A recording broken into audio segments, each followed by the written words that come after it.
আসছো তুমি তুমি যাকে চাও তাকে দাও, আমসিক, অথবা তুমি তোমার কাছে রেখে দাও, দুটোটা তোমাকে এখতিয়ার দিলাম। তুমি দিতেও পারবে, রাখতেও পারবে, দুটোটা তোমাকে কি দিলাম? বিগাইরি হিসাব।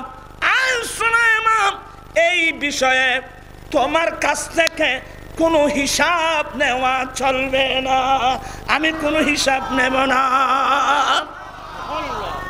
একেবারে কি ছাড়া? মানুষই নেই, মরা হতো করলো। একেবারে কি ছাড়া?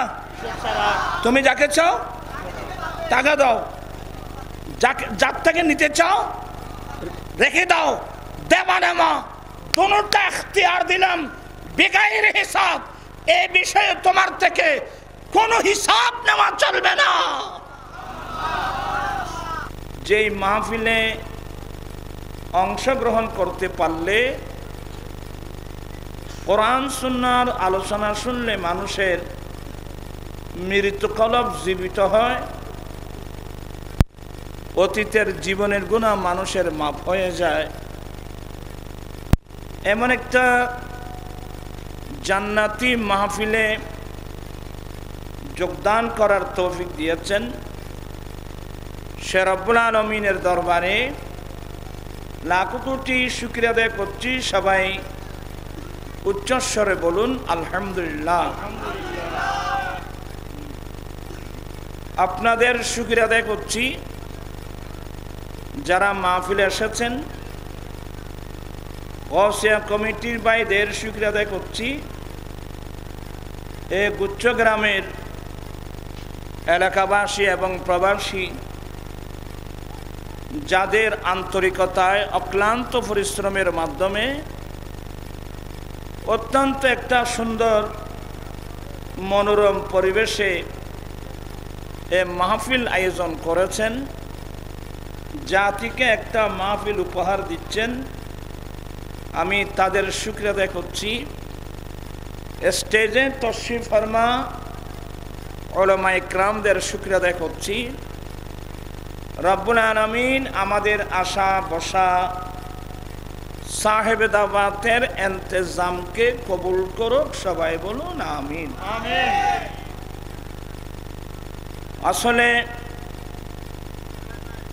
আমি অত্যন্ত মজবুরান এসেছি। আপনারা সবাই অপেক্ষা করছেন কখন তাহিরি সাহেব আসবেন। সবাই তো আসছেন, উনি আমাদের জন্য মেহমান,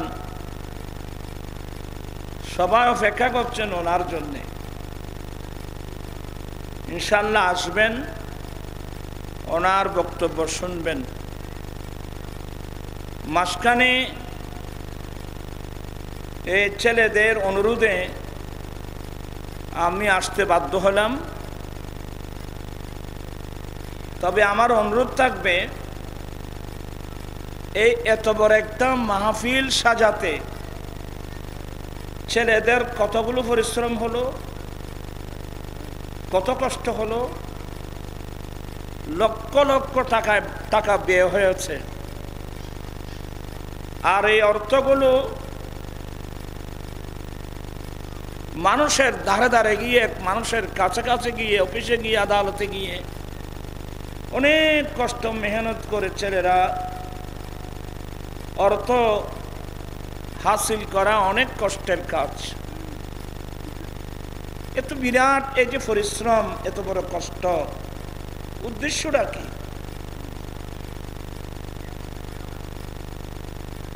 আপনারা যারা বাইরে দাঁড়িয়ে আছেন, আমি বলবো একটু সামনে আসলে বসলে ভালো হয়, দেখতে মাহফিলের সৌন্দর্যটা বাড়বে।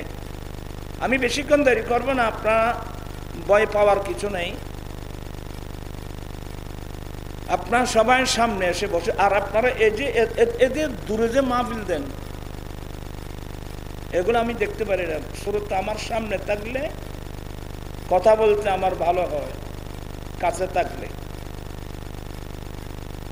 তো আপনাদের যে অনেক দূরের লোক,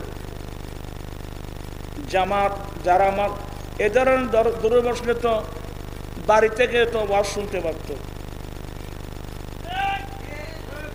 অতএব আমি যারা এখানকার ভলান্টিয়ার আছেন, যদি বা আপনাদের পরিকল্পনার বিপরীত যাচ্ছে, সামনে এখানে এই জায়গাটা বসাই দিলে মানুষ সামনে বসলে আমি কথা বলতে আমার জন্য একটু সহজ হবে।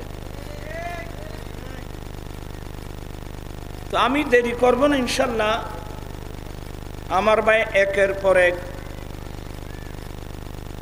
বর্তমান যুগের চাহিদা অনুযায়ী জাতের বক্তব্য শোনার জন্য মানুষ চায়। আমার ভাই অধ্যক্ষ হাসান রেজা হাসান আজহারি, তারপরে মুফতি গিয়াসউদ্দিন তাহেরি, ওরা ইনশাল্লাহ আমার পরক্ষণে সুন্দর বক্তব্য রাখবেন। আপনারা মন ভরে শুনবেন। আমি অনুরোধ জানাবো একটি মাত্র, শুধু ওয়াজ কানে সুন্দর লাগার জন্য ওয়াজ কেউ শুনবেন না। আর এই ধরনের মাহফিল এগুলো কোনো আনুষ্ঠানিকতা নয়, এগুলো একটা ধর্মীয় প্রশিক্ষণ। বর্তমান আমাদের মাতৃভূমি বাংলাদেশের মধ্যে বড় নাজুক পরিস্থিতি, একটা কঠিন পরিস্থিতি। রাসূল পাক সবাই বলুন সাল্লাল্লাহু আলাইহি ওয়াসাল্লাম নবুয়তের জবানের 1400 বছর আগে আমার নবী আমাদের জন্য যে কথাগুলো বলে গেলেন, উম্মত এমন সময় আসতেছে, এমন জমানা আসতেছে, এমন সময় আসতেছে, একটা জ্বলন্ত আগুনের কয়লা হাতের তালুতে রাখার যে কষ্ট হবে, ঈমান রক্ষা করার তার চেয়ে আরো বেশি কষ্ট হবে। আমার মনে হয় এমন কঠিন সময় আমাদের কাছে এসে উপস্থিত। আজকের এই মাহফিল এই জাতির জন্য একটা গুরুত্বপূর্ণ একটা মাহফিল। তো যাই হোক, আমি সেদিকে যাচ্ছি না। কোরআন মাজিদ ফুরকানে হামিদ থেকে ছোট একটা মারুফ মশহুর আয়াতে কারিমা তেলাওয়াত করলাম। মহান রব্বুল আলামিন যদি তৌফিক দান করেন, 2-4 কথা বলে আমি আমার বক্তব্য শেষ করব। তবে আপনাদের অনুরোধ থাকবে, আপনারা এদিক সেদিক দেখবেন না। আমি অনেক সময় প্রায় মাহফিলে তো আমি বলে থাকি, আমরা যারা মুমিন, আমাদের জন্যে সবচেয়ে মূল্যবান দুটো সম্পদ, বড় বড় দুটো দৌলত সম্পদ, যেই সম্পদ অর্জন করতে পারলে দুনিয়াতেও সম্মান, আখিরাতেও সম্মান। এমনি তো সম্মান ঈমানদারের জন্যে। সম্মান কাদের জন্যে? ঈমানদারের জন্যে। যাদের ঈমান নেই তাদের কোনো সম্মান নাই। কারণ আপনারা কিন্তু বিরক্ত হবেন না, পৃথিবীর বাংলাদেশ সরকার না, আমেরিকার সরকার নয়, রাশিয়ার সরকার নয়, পৃথিবীর কোন সরকার সম্মান মর্যাদার বাজেট দিতে পারবে? আপনারা আমাকে একটু হেল্প করবেন। পৃথিবীর কোন রাজা মহারাজা সম্মানের বাজেট দিতে পারবে? ইজ্জতের বাজেট দিতে পারবে? হ্যাঁ, ওই রাস্তার বাজেট, কালভার্টের বাজেট, শিক্ষা খাতে, স্বাস্থ্য খাতে, বিভিন্ন বাজেট। কিন্তু ইজ্জত সম্মানের বাজেট পৃথিবীর। বিসমিল্লাহির রহমানির রহিম। ওয়ালিল্লাহিল ইজ্জাতু ওয়ালিরাসূলিহি ওয়ালিল মুমিনিন। আল্লাহ বলেন ইজ্জত সম্মান আল্লাহর জন্যে, ইজ্জত সম্মান রসুলের জন্যে, রসুলের পরে ইজ্জত সম্মান সারা পৃথিবীর মুমিন মুসলমানের জন্যে।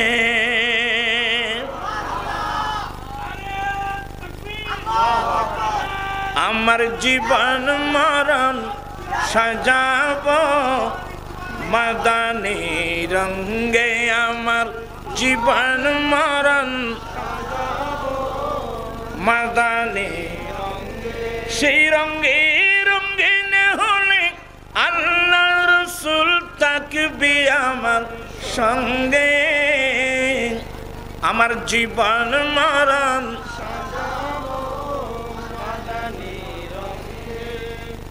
আমার ভাইরা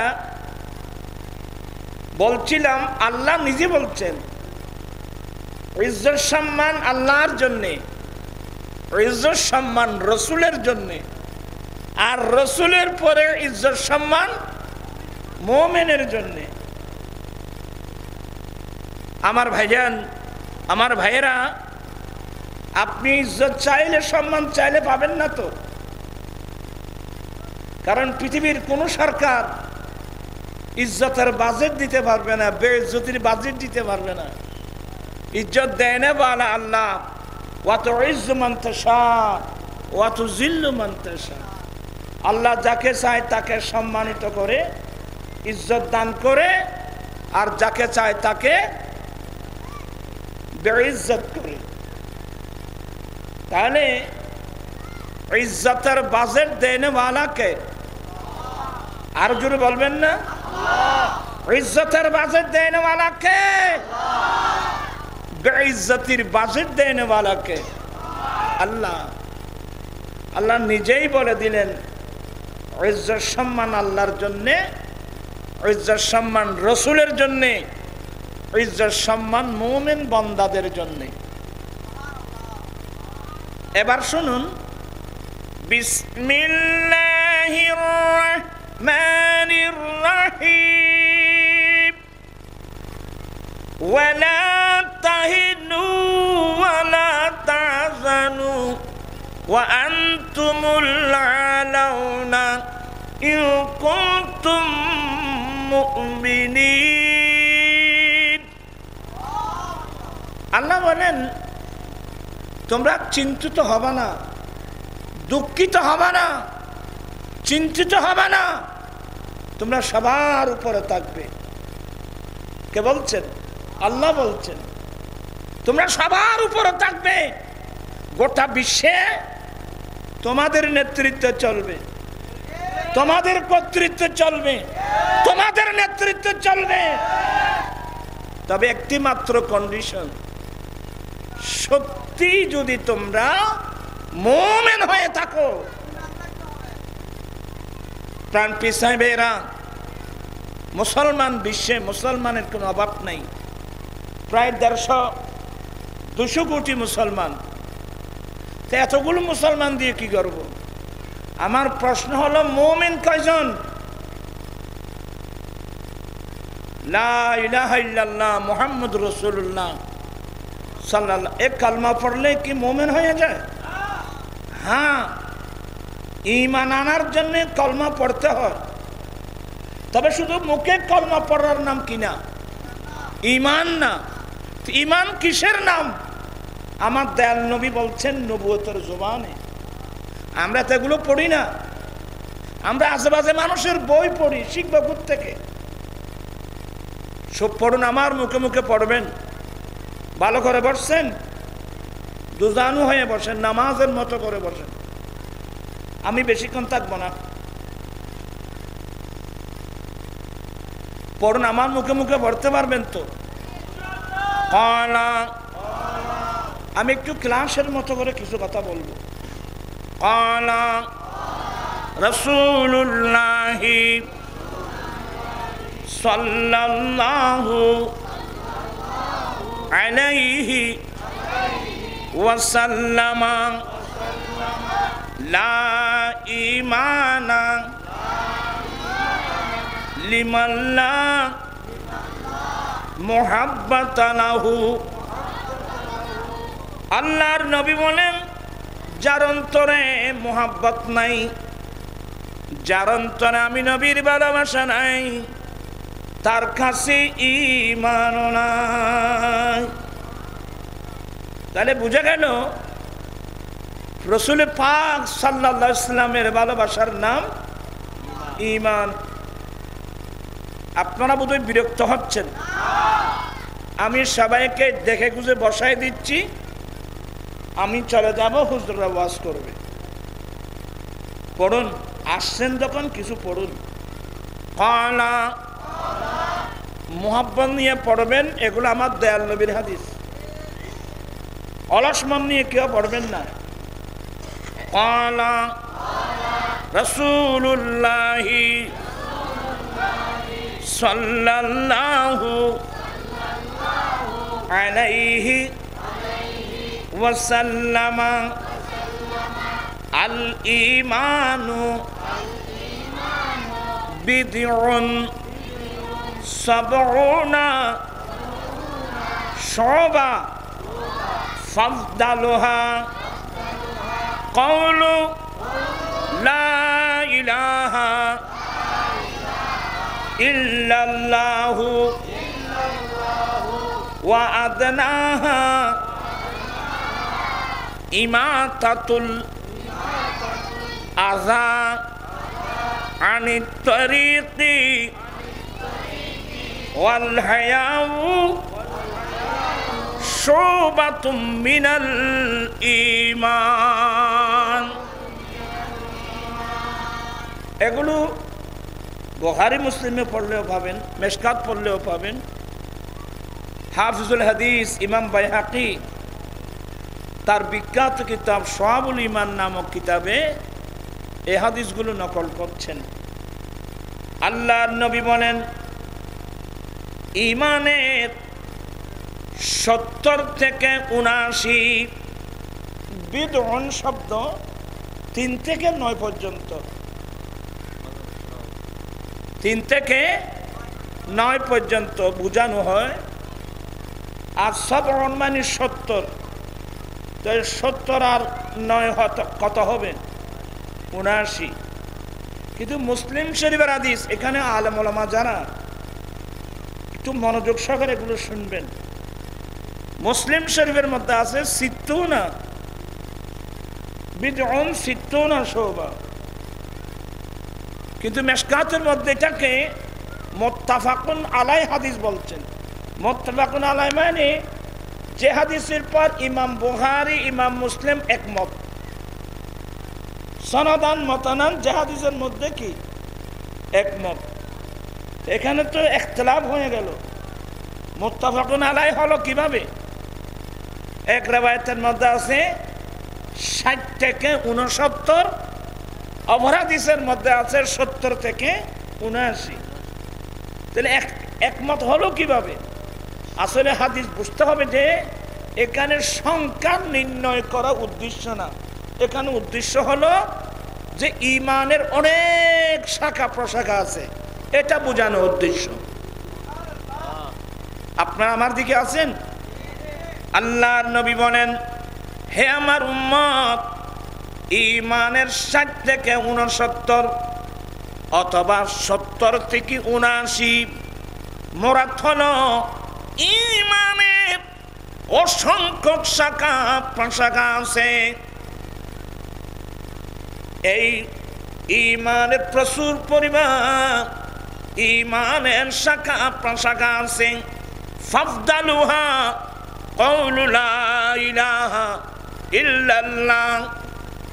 ঈমানের এতগুলো শাখার মধ্যে সবচেয়ে উত্তম শাখা হলো লা ইলাহা ইল্লাল্লাহু মুহাম্মাদুর রাসূলুল্লাহ।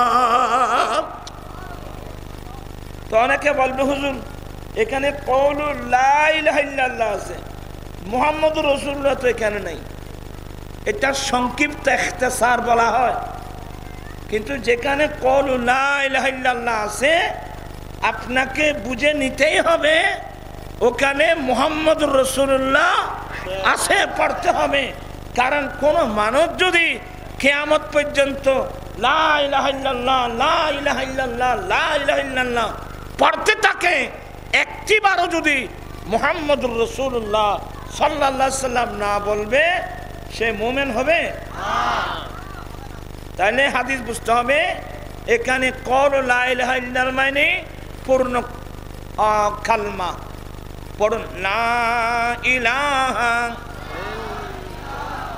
ইল্লাল্লাহু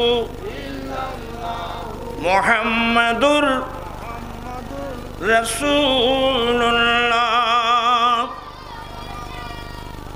আমার নবী বলেন, এখানে একটা কথা বলি, আমরা কিভাবে মানুষ ঈমান বাঁচাবে? এখন যারা ঈমান আনে নাই তাদের কথা বলে কোনো লাভ নাই। তো যারা ঈমান আনছেন, হুজুর এই যুগের বড় বড় হুজুর বুঝেন, যারা ফেসবুকের মধ্যে একেবারে কি ভাইরাল। আপনার কথাগুলো বুঝতেছেন বাবা? আমার কথার মধ্যে কেউ রং কথা বলবে না। আজকাল অনেক হুজুর আছে যারা একেবারে ফেসবুকের মধ্যে কি ভাইরাল। তো সমস্যা তো ওখানে না। একজন বলছে যে আমি 6 মাস পর্যন্ত হাদিস তালাশ করলাম, কোথাও কলমা তালাশ করে পাইলাম না। প্রাণ পিসাই ভাইরা, ইসলাম ধর্ম পৃথিবীর জমিনে আসছেন 1400 বছর হয়ে গেল, কি বলেন? তো কেউ যদি একজন পাবলিকে, বাংলাদেশের কোন পাবলিক এই কথাটা বলে নাই, বলছে কে? একজন হুজুর, একজন আমাদের ভাই হুজুর বলছে যে ওনাকে কলমা কোথাও পাই নাই। আমি ওলামাদের খেদমতে আমার অনুরোধ থাকবে, আপনি যদি কলমা না পেয়ে থাকেন তাহলে তো আপনি আমাদের কাছে জিজ্ঞাসা করলে তো আপনি তথ্যটা পেয়ে যেতেন। তুমি কোনো আলেম ওলামাদের কাছে জিজ্ঞাসা না করে হুট করে আপনি ফেসবুকে একটা বলে দিলেন আমি 6 মাস পর্যন্ত কলমা তালাশ করলাম, কোথাও পেলাম না। তাহলে এই কথা বললে পাবলিক স্কুলের ছাত্র, কলেজের ছাত্র, ইউনিভার্সিটির ছাত্র, মুসলমানের মধ্যে একটা খারাপ প্রতিক্রিয়া সৃষ্টি হবে না? কিরে কিরে এত বড় হুজুর, উনি বলছেন যে কলমা নাকি কোথাও নাই। তো আমরা কোত্থেকে বললাম? আপনি তো আলেমদের কাছে জিজ্ঞাসা করলে তো এই তথ্যটা আপনি পেয়ে যেতেন। ইমাম তাবরানী রহমতুল্লাহ নাই মুজামে আওসাত একটা ইসলামী পতাকার রেওয়ায়েত নকল করে বলছে, আমার নবী যুদ্ধের মাঠে যে পতাকা ব্যবহার করেছেন, ফিহি মকতুবুন লা ইলাহা ইল্লাল্লাহ মুহাম্মাদুর রাসূলুল্লাহ। সেই পতাকার মধ্যে কলমা কি আছে? কলমা লিখা আছে লা ইলাহা ইল্লাল্লাহ মুহাম্মাদুর রাসূলুল্লাহ। এটা এক রেওয়ায়েত। মাসানিদে খাওয়ার জমি, এগুলো আপনারা বুঝবেন না, ওই মৌলবীরাও বুঝে কিনা সন্দেহ। এই কিতাবের মধ্যে ইমাম আজম ইমাম আবু হানিফা রাহমাতুল্লাহ আলাইহি সনদে, ইমাম আজম আবু হানিফার সনদে হাদিস নকল করেছেন যে জান্নাতের পায়ার মধ্যে 3টা লাইন দেখা গেল। এক লাইনের মধ্যে লেখা আছে লা ইলাহা ইল্লাল্লাহ মুহাম্মাদুর রাসূলুল্লাহ। আল্লাহু আকবার।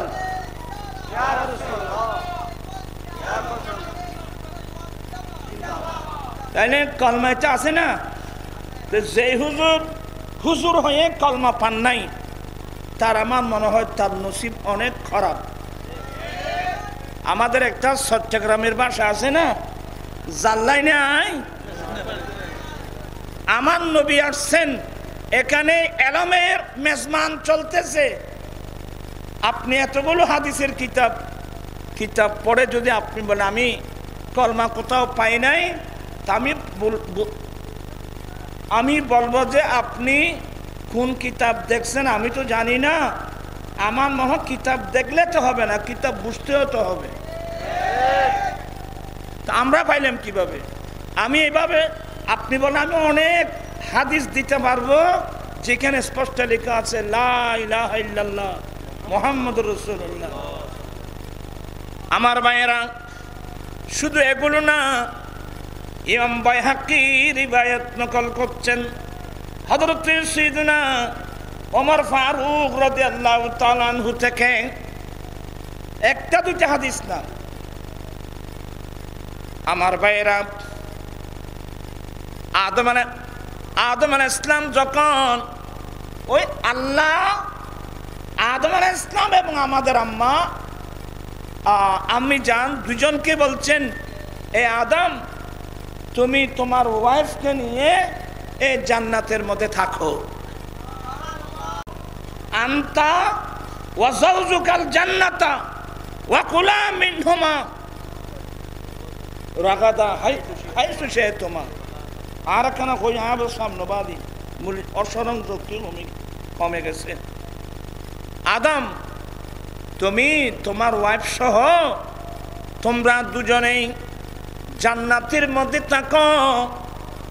জান্নাতের যতগুলো ফল ফ্রুট আছে, এই জান্নাতে যতগুলো ফল ফ্রুট, জান্নাতে কত ফল ফ্রুট আমরা গণতে পারবো? আমরা বলতে পারবো?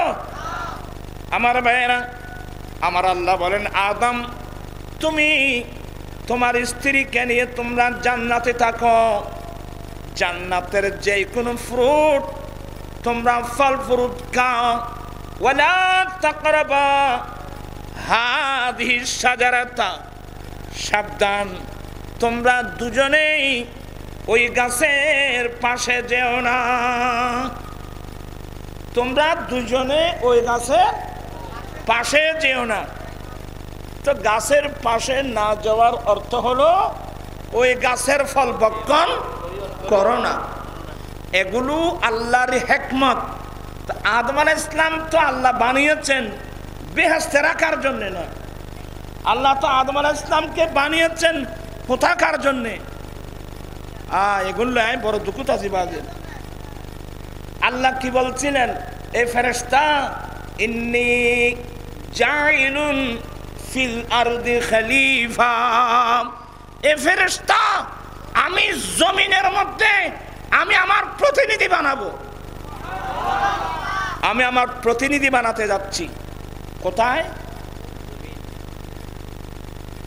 আয়াবাদি তোর হলেন না সামনে বলবেন নি তোর এখন আর আমতাজে বুঝতে না তুই আর এই তোমরা আসবে না।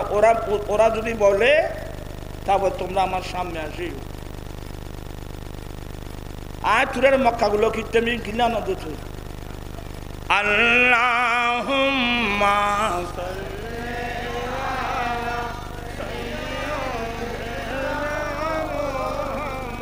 নাবিয়ানা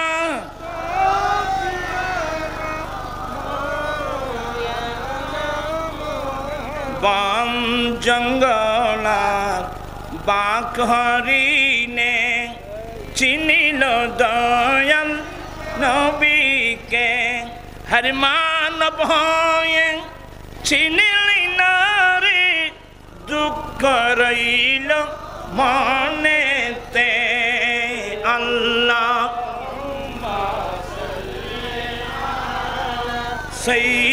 সাইয়্যিদিনা নাবিয়ানা।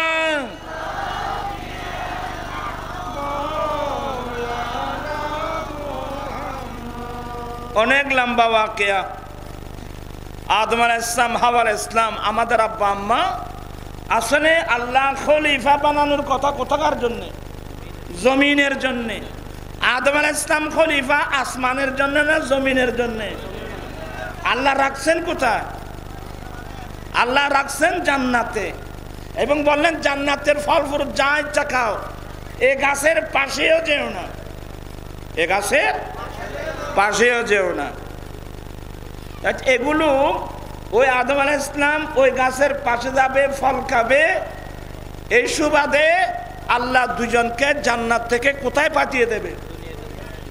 জমিনে পাঠিয়ে দেবে। এটা একটা আল্লাহরই হিকমত। আপনার কথাগুলো বুঝতেছেন? তোমারা না যে বড় দুঃখ, এটা আল্লাহর হিকমত। হিকমত মানে কিভাবে বুঝাবো? অনেকেই এগুলো বুঝে না। আমার ভাইয়েরা, আদম আলাইহিস সালাম আর মূসা আলাইহিস সালাম, আমার দেন নবী বলেন ইহতাজাদামু ওয়া মূসা, এক সময় আদম আলাইহিস সালাম মূসা আলাইহিস সালামের সঙ্গে আল্লাহর কাছে দুজনে ঝগড়া বাঁধলো। আদম আলাইহিস সালাম আর মূসা আলাইহিস সালাম কি বাঁধছেন? ঝগড়া বলাটা ঠিক না। একটা বিষয় নিয়ে দুজনের, আদম আলাইহিস সালাম এবং মূসা আলাইহিস সালাম দুজনের মধ্যে কি হলো? কথোপকথন হলো। ঝগড়া বলাও ঠিক না, আদব করে আমরা বলতে হচ্ছে আর কি। দুজনের মধ্যে কালাম হলো। তো মূসা আলাইহিস সালাম এবং এই কথোপকথন যেটা হচ্ছে, এগুলো আল্লাহর সামনে কিভাবে এগুলো যেভাবে দরকার সেভাবে, দুজন একটা মসলা নিয়ে ইখতিলাফ হলো, দ্বন্দ্ব হলো। মূসা আলাইহিস সালাম বলেন, হুজুর আপনি এটা কাজ করলেন,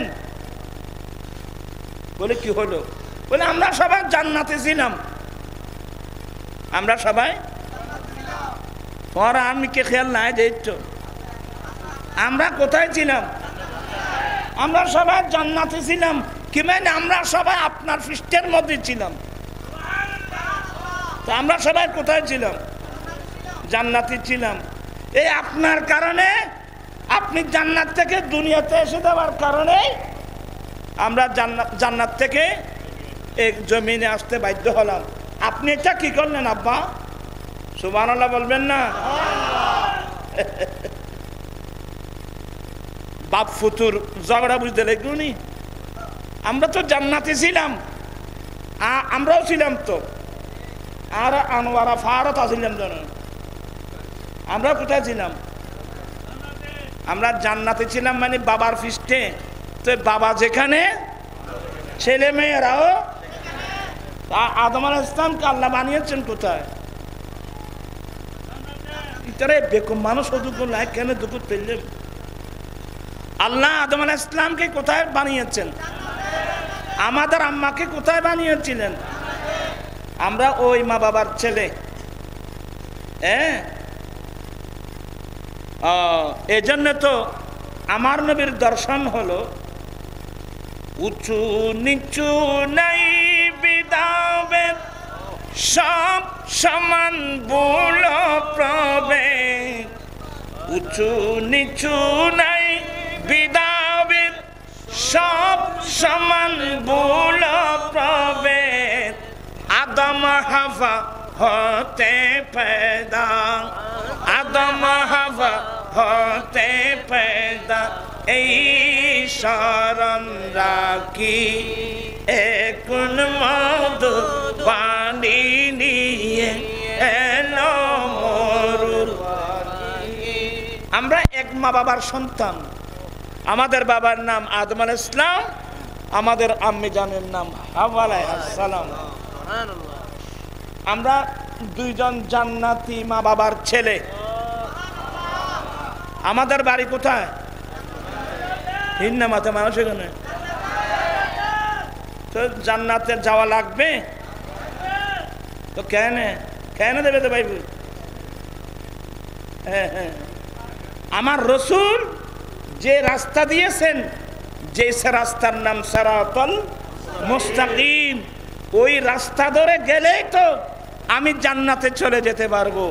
এখন তো অধিকাংশ মুসলমান আমার নবীর দেবার রাস্তা ছেড়ে মুসলমান ভিন্ন হতে চলে গেছে।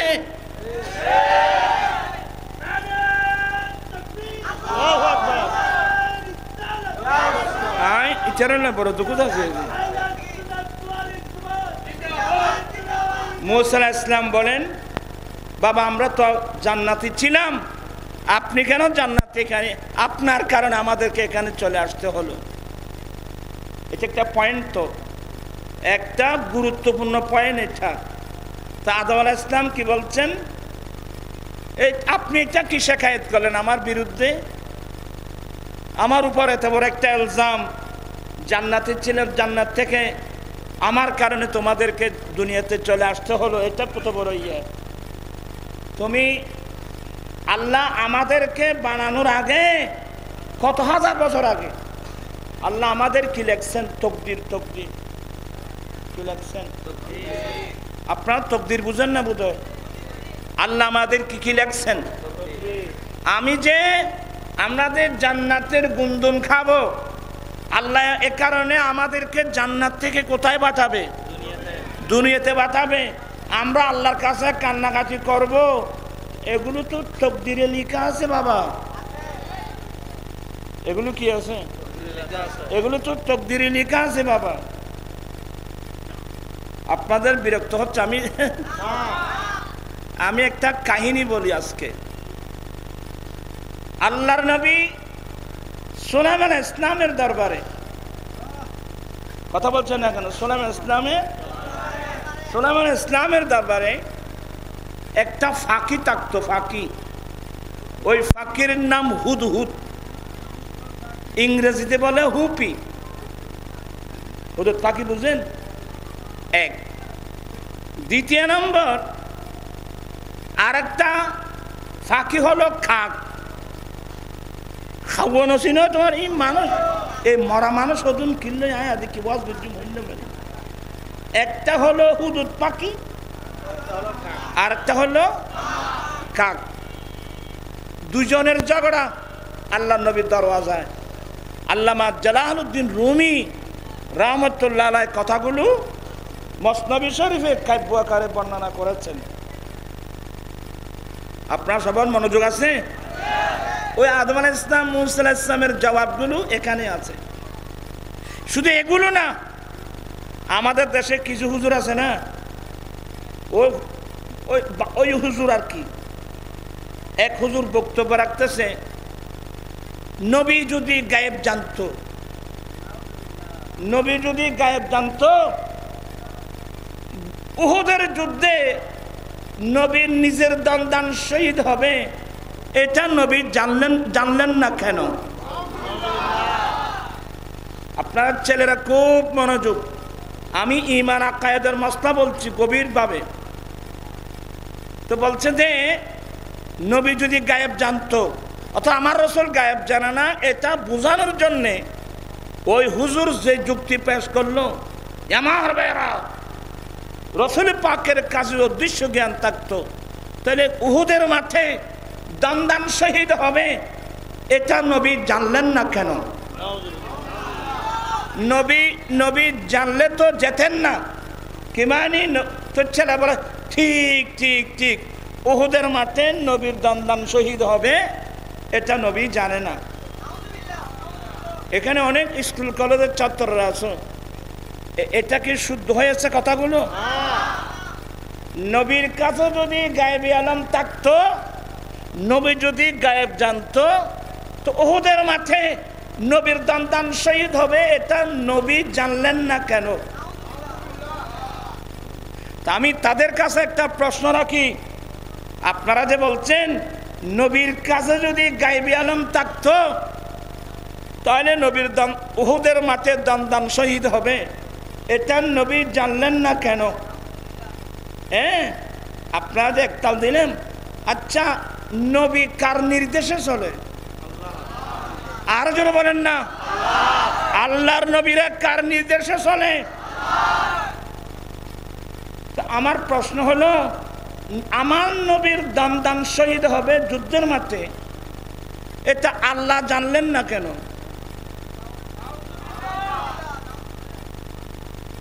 আপনি উত্তর দিতে পারবেন? যে ব্রেন লাগবে, কোরআন হাদিস ভালো ওস্তাদের কাছে লেখাপড়া করতে হবে। আপনাকে, আপনি যে বললেন নবীর কাছে যদি গায়েবে আলম থাকতো তাহলে উহুদের মাঠে দন্দান শহীদ হবে, এটা জানলেন না কেন? জানলে তো তিনি যেতেন না। আমার প্রশ্ন হলো, আমার আল্লাহ তো আলেমুল গায়েব, সমস্ত গায়েব জাননেওয়ালাকে আল্লাহ, তো আল্লাহ জেনে শুনে নবীকে উহুদের মাঠে পাঠালেন কেন? কথা বুঝেন নাই মনে হয় আপনারা। আমার ভাইরা, আল্লাহর রাস্তায় শহীদ হওয়া অনেক বড় নিয়ামত। বিসমিল্লাহির রাহমানির রাহিম। ওয়ালা তাকুলু লিমান ইউকতালু ফি সাবিলিল্লাহি আমওয়াত বাল আহয়াউ ওয়ালাকিন লা তাশউরুন। আমার আল্লাহ বলেন, যারা আল্লাহর রাস্তায় নিহত হন, যারা আল্লাহর রাস্তায় শাহাদাত বরণ করেন, এদেরকে তোমরা মৃত বলো না, বাল্লা হায়া, বরং তারা জীবিত। ওয়ালাকিন লা তাশউরুন, কিন্তু কিভাবে জীবিত এটা বুঝার শউর, সে অনুভূতি তোমাদের কাছে নাই। কি বলতে হবে? আর কি বলতে হবে? যারা আল্লাহ রাস্তায় শাহাদাত বরণ করেন ওদেরকে কি বলতে হবে? তারা যারা শাহাদাত বরণ করেন ওরা তো মরে না, ওরা তো জীবিত, ওরা সত্যিকার জীবন পায়। বিসমিল্লাহির রাহমানির রাহিম। লা তাহসাবান্নাল্লাযীনা কুতিলু ফি সাবিলিল্লাহি আমওয়াত বাল আহয়াউম ইনদা রাব্বিহিম ইউরযাকুন। আল্লাহ বলেন, যারা আল্লাহর রাস্তায় শাহাদাত বরণ করেন এদেরকে মৃত্যু মুখে বলা তো দূরের কথা, তোমারা মনে মনেও এরা মৃত্যু বলে ধারণা করতে পারবা না। এরা জীবিত। এরা কি? আরে জুড়ে, এরা কি? এরা জীবিত না। ইনদা রাব্বিহিম ইউরযাকুন, আল্লাহর পক্ষ থেকে তাদের কাছে কি এসে থাকে? রিজিক এসে থাকে। চিৎকার দিয়ে বলুন না সুবহানাল্লাহ। আরে আল্লাহর রাস্তায় শাহাদাত বরণ করা এটা তো বড় নিয়ামত। তো এই যে এরা যে যুক্তি পেশ করে যে নবীর কাছে যদি গায়েবে আলম থাকতো তাহলে নবী উহুদের মাঠে দন্দাংশই হবে, নবী জানলেন না কেন? জানলে তো তিনি যেতেন না। এগুলো কি ইমানদারি কথা? এবার আমি আপনাদেরকে যে বুঝাতে চেয়েছিলাম, ওই কয়টা বাকি? একটা হলো হুদহুদ, আরটা হলো কাক খাওয়া হয়ে যে রুয়ারা। একটা হলো হুদহুদ। সবার মনোযোগ আছে তো? হুদহুদ পাখি এসে বলছেন, সুলাইমান আলাইহিস সালামের সামনে এসে বলছেন, সালাম দিলেন, হুজুর আপনি আমাকে আপনার দরবারে জায়গা দেন। তো তোকে জায়গা দিলে কি করবি? বলো, হুজুর আমি আপনার উপকার করব। সুবহানাল্লাহ বলবেন না? কার উপকার? আরে মুখি হেন আমার যোগ আজ সামনে বই নাচলি কথাই বুঝে দে ভুয়া গুণ। আপনি আমাকে আপনার দরবারে জায়গা দিলে আপনার কি হবে? আপনার লাভ হবে। মনোযোগ আছে সবার? নাই। তোমার আর খেয়াল হল ও টাইর হুজুর হত্যাইর হাসান আজহারী হুজুর কখন আসতেছে, তারপর হাসান রাজাল কাদেরী কখন আসতেছে, কখন সুন্দর সুন্দর নাচ শুনবো। আপনারা আছেন, আমি আছি আরেক তালে। এটা এই ওয়াজগুলো কোথায় যাচ্ছে জানেন? খুব মনোযোগ সহকারে শুনবেন। তো হুদহুদ পাখি বলছেন যে কারণ আল্লাহ তো সুলাইমান আলাইহিস সালামকে দুনিয়ার সূর্য উদয়স্থল থেকে আরম্ভ করে অস্তদা পর্যন্ত গোটা পৃথিবীর বাদশাহী আল্লাহ সুলাইমান আলাইহিস সালামকে দিয়েছেন।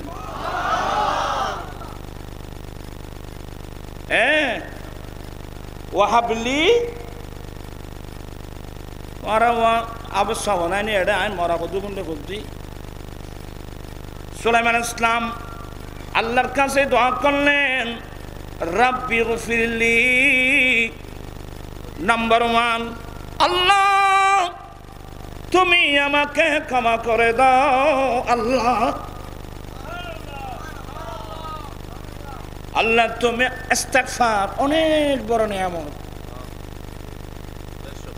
সুলাইমান আলাইহিস সালাম বললেন, রব্বুল আলামিন তুমি আমাকে মাফ করে দাও। এই কথা বলার পরে ওয়াহাবলি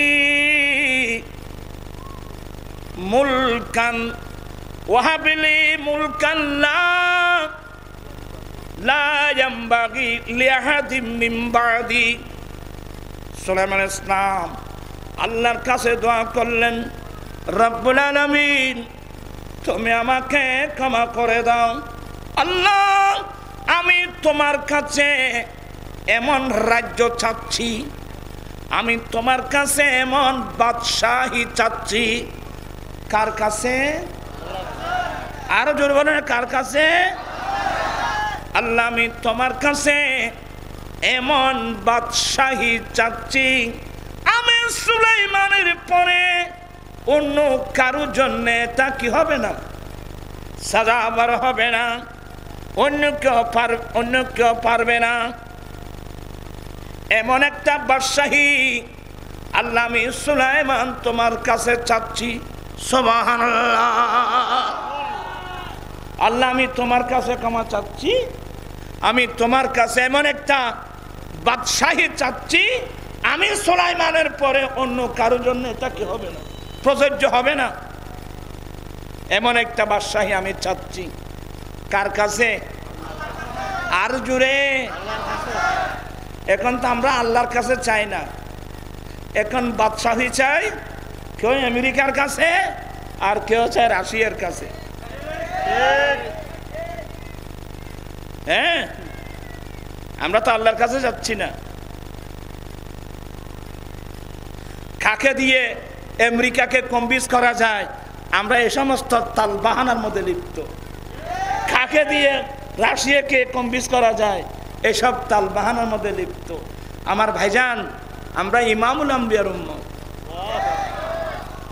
আমরা ইমামুল আম্বিয়ার উম্মত। আমরা যে আল্লাহর উপর ঈমান এনেছি, কুলিল্লাহুম্মা মালিকাল মুলক, কুলিল্লাহুম্মা মালিকাল মুলক তুতিল মুলকা মান তাশা ওয়া তানজিউল মুলকা মিম্মান তাশা ওয়া তুইজ্জু মান তাশা ওয়া তুযিল্লু মান তাশা বিয়াদিকাল খায়র ইন্নাকা আলা কুল্লি শাইইন কাদির। সমগ্র রাজ্যের মালিক কে? আল্লাহ। গোটা সৃষ্টি জগতের মালিক কে?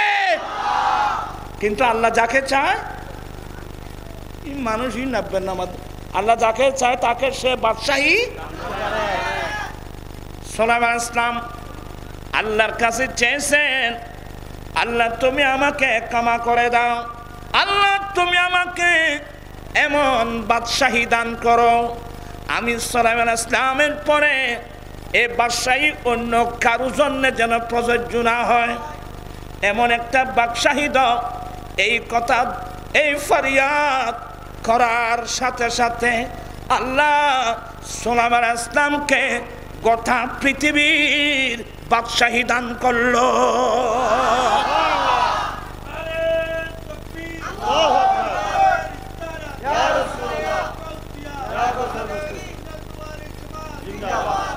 আপনারা কি বিরক্ত হচ্ছেন?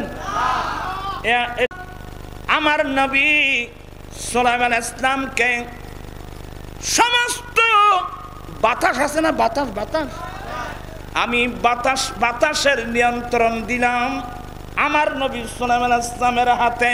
কি মানে? বাতাসগুলো আমার নবী সুলাইমান আলাইহিস সালামের নিয়ন্ত্রণে করে দিলাম। এখন বাতাস কার নির্দেশে চলবে?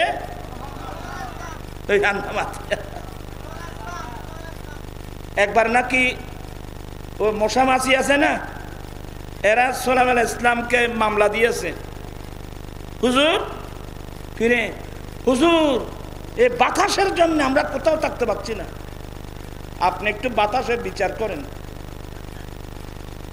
এই বাতাসের কারণে আমরা থাকতে পারছি না হুজুর, আপনি বাতাসের একটু বিচার করুন না। বলে একটু তুমি থামো, আমি বাতাসকে ডাকি। বলে হুজুর বাতাস আসবে তো আমাদেরকে মেরে নিয়ে চলে যাবে। বলে বাবা বাদী না আসামি না আসলে আমি বিচার করবো। কথা বুঝতেছেন না মনে হয় আপনারা। আজকে এগুলো কি জন্য আসলো এই সমস্ত কথাবার্তা? আচ্ছা দেখি আজ বেশি না অল্প সময়। আল্লাহ সুলাইমান আলাইহিস সালাম সর্বপ্রথম ফাসাখখারনা রিহা ফাসাখখারনা লাহুর রিহা, অতঃপর আমি তার জন্যে অর্থাৎ সুলাইমান আলাইহিস সালামের নিয়ন্ত্রণ এনে দিয়েছি বাতাসকে। আমি বাতাসকে কার নিয়ন্ত্রণে? সুলাইমান আলাইহিস সালামের নিয়ন্ত্রণে করে দিয়েছি। বাদশাহী কিভাবে দিচ্ছে দেখেন। তারপর পড়ো তাজরি বিআমরিহি রুখা, ওই বাতাস ওনার হুকুমে, ওই বাতাস সুলাইমান আলাইহিস সালামের নির্দেশে কম নম্রতম্র হয়ে দ্রুত বেগে নয় মৃদুভাবে বাতাস সুলাইমান আলাইহিস সালাম বাতাসকে ওনার তখ্ত উড়াই নিয়ে যেখানে পৌঁছাবার নির্দেশ দেবে সে বাতাস ওখানে নিয়ে যাবে। এই যে প্লেন আবিষ্কার, বাতাসের উপর দিয়ে প্লেন যাচ্ছে, এটা সুলাইমান এর সূত্র কিন্তু কোরআন শরীফে। হ্যাঁ, বাতাস সুলাইমান আলাইহিস সালামের নির্দেশ। এ বাতাস এদিকে আসো, আমার তখ্ত, আমি সুলাইমান আলাইহিস সালামের তখ্তশাহী অমুক জায়গায় নিয়ে যাও, দুনিয়ার পশ্চিম প্রান্তে নিয়ে যাও। মুহূর্তের মধ্যে নিয়ে যেতেন, আবার নির্দেশ দিলে বাতাস এসে আবার পৌঁছে দিতেন। আল্লাহু আকবার, আল্লাহু আকবার। এ বাদশাহী। এরপরে বলো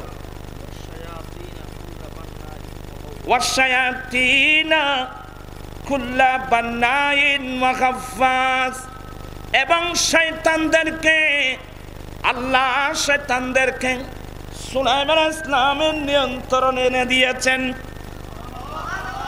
শয়তান কার নিয়ন্ত্রণে? শয়তান সুলাইমান আলাইহিস সালামের নিয়ন্ত্রণে। এবং শয়তানের মধ্যে ওইখানে দুই প্রকার। এক প্রকার হলো বান্না, যারা রাজপ্রাসাদ নির্মাণ করবে, যারা রাজপ্রাসাদ বানাবে, যারা বিল্ডিং তৈরি করবে। এই যে বাইতুল মুকদ্দাস সুলাইমান আলাইহিস সালাম কার মাধ্যমে করাইছিলেন? ওই জিন জাতির মাধ্যমে করাইছিলেন। ওয়া গাফফাস ডুবুরি। আমার ভাইয়েরা, আল্লাহ কোরআনে বলেন আমি সুলাইমান আলাইহিস সালামের জন্য শয়তানদেরকে, জিন জাতিদেরকে, শয়তানদেরকে আমার নবী সুলাইমান আলাইহিস সালামের নিয়ন্ত্রণে করে দিয়েছি। যেগুলো প্রাসাদ তৈরি করবে, আরেক দল আছে ডুবুরি, গাফফাস মানে ডুবুরি। সুবহানাল্লাহ বলবেন না? তারপর ওয়াখারিনা, আমি তো এভাবে পড়তে গেলে অনেক দেরি হয়ে যাবে। আল্লাহ সুলাইমান আলাইহিস সালামকে অনেক নিয়ামত কি করছেন? দান করছেন। আপনারা আমার দিকে আছেন তো, আমি মাঝখান থেকে ছেড়ে দিচ্ছি, দেরি হয়ে যাচ্ছে। লাস্ট আল্লাহ কি বলছেন? হাযা আতাউনা, এটা আমার মূল পয়েন্ট। হাযা আতাউনা ফামনুন আও আমসিক। এ সুলাইমান, এটা আমি আল্লাহর দান, আমি তোমাকে দান করেছি। সুলাইমান, এগুলো হাযা আতাউনা, তাফসীরে কুরতুবীতে আছে হাজা ইশারা রাষ্ট্রের দিকে।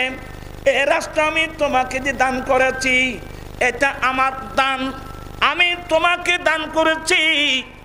আল্লাহ গোটা রাজ্য সুলাইমান আলাইহিস সালামকে দান করে আল্লাহ শেষ করেন নাই, সুলাইমান আলাইহিস সালামকে এখতিয়ার দিয়েছেন ফামনুন, তুমি যাকে চাও তাকে দান করো, আমসিক, অথবা ইচ্ছা করলে তুমি তোমার কাছে রেখে দাও। তুমি ইচ্ছা ফামনুন, তুমি যাকে চাও তার উপকার করো, যাকে চাও তাকে দান করো, যাকে চাও তাকে দিতে পারবা। এই রাষ্ট্র তুমি তুমি যাকে চাও তাকে দাও, আমসিক, অথবা তুমি তোমার কাছে রেখে দাও। দুটোটা তোমাকে এখতিয়ার দিলাম, তুমি দিতেও পারবে রাখতেও পারবে, দুটোটা তোমাকে কি দিলাম, বিগাইরি হিসাব। আর সুলাইমান এই বিষয়ে তোমার কাছ থেকে কোনো হিসাব নেওয়া চলবে না, আমি কোনো হিসাব নেব না। একেবারে কি ছাড়া মানুষই নেই, মরা হতো করলো একেবারে কি ছাড়া। তুমি যাকে চাও তাকে দাও, যার থেকে নিতে চাও রেখে দাও, দেবা নেমা দুটোটা এখতিয়ার দিলাম বেগাইর হিসাব। এই বিষয়ে তোমার থেকে কোনো হিসাব নেওয়া চলবে না।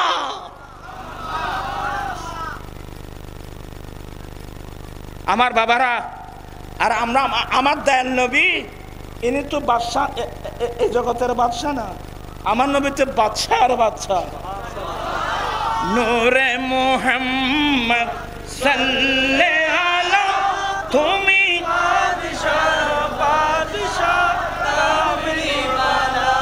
নূরে মুহাম্মদ সাল্লাল্লাহু আলাইহি, তুমি বাদশা। আরে আল্লাহ তো মুসা সুলাইমান আলাইহিস সালামকে দুনিয়ার বাদশাহী দিয়েছেন, আর আমার নবী তো রাহমাতুল লিল আলামিন। আমার নবী তো রাহমাতুল লিল আলামিন, আমার নবী সাইয়্যিদুল মুরসালিন, আমার নবী শফিউল মুজজামিন।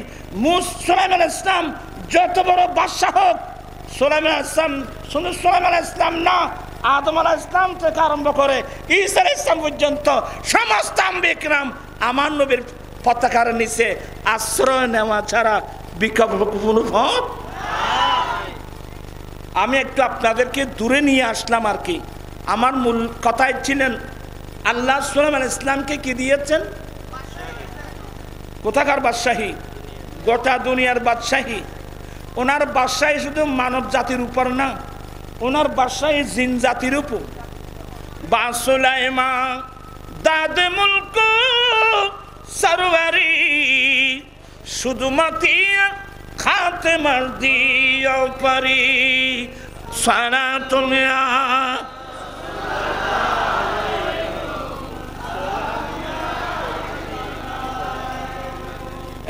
সুলাইমান আলাইহিস সালামকে আল্লাহ বাদশাহী দিয়েছেন, বাতাস ওনার নিয়ন্ত্রণ করে দিয়েছেন, জিন জাতিকে ওনার নিয়ন্ত্রণে এনে দিয়েছেন, নিয়ন্ত্রণে করে দিয়েছেন, এবং আল্লাহ ওনাকে এখতিয়ার দিয়েছেন হাযা আতাউনা সুলাইমান, এটা আমার দান, আমি তোমাকে পারমিশন দিলাম, তুমি যাকে চাও তাকে দাও, যার থেকে দিতে ইচ্ছা হয় না রেখে দাও। বিগাইর হিসাব, কোনো হিসাব নেওয়া চলবে না, আমি কোনো হিসাব নেব না। আল্লাহু আকবার কবীরা। শুধু এগুলো না, কথা তো বাড়ে গিয়ে গো বা এ আর ঘরে উজুর খন্ন আমি যাবা যারা ফল ফাইং হয় ওবা আর ফর উজুর খন্ন আমি দে বে নয় ওবা কার তারা গো আতে দু নম্বর ওয়াজ করে বয়স আছে না বা আর ওয়াজই নি তারা লাই নয় কে লোড়ি নি দরিয়া ইয়া রাসূলুল্লাহ ইয়া রাসূলুল্লাহ আহা সুলাইমান আলাইহিস সালামের তখ্ত কত বড় জানেন? ইনশাআল্লাহ আমি অন্য সময় আসলে এই বিষয়ের উপর আলোচনা করব, আজকে সে বিষয় না। ওই যে হুদুদ পাখি, তো সুলাইমান আলাইহিস সালাম যখন মিটিং ডাকতেন, এক পাশে আলেম উলামা ওয়ালি কুতুব আবদাল থাকতো, আরেক পাশে জিন জাতিরা থাকতো। এই বাদশাগিরি জীবনে আপনারা আমরা কোনোদিন দেখি নাই, কিতাবে পড়েছি যে সুলাইমান আলাইহিস সালামকে আল্লাহ বাদশাগিরি দিয়েছেন। তো সুলাইমান আলাইহিস সালাম যখন মিটিং ডাকতেন, আমাদের সংসদ চলে না, সংসদ ভবনে সুলাইমান আলাইহিস সালাম যখন সংসদ ডাকতেন, ফাকিরা ডানা কুলে কুলে প্যান্ডেল সাজাতেন। কারা? ফাকিরা। ওইখানে কোনো বিলটিল নেই। এখন আমাদের সংসদ ভবনের 1 ঘন্টা সংসদ চালান না, কয় লক্ষ টাকা বিল হবে জানেন? সুলাইমান আলাইহিস সালাম মিটিং ডাকতেন, ফাকিরা ডানা কুলে প্যান্ডেল সাজাতেন, সূর্যের কিরণ যেন ওই সিংহাসনের মধ্যে না পড়ে।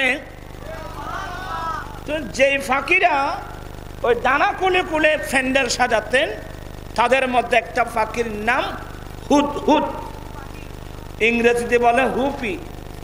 তো হুদহুদ পাখি এসে বলছেন যে, সালাম দিলেন, তো বলছে, সালামের উত্তর দিলেন, বলে হুজুর আপনি আমাকে আপনার দরবারে স্থান দেন, আমাকে রাখলে আপনার লাভ হবে। হ্যাঁ, তুই আমার কি লাভ করবি?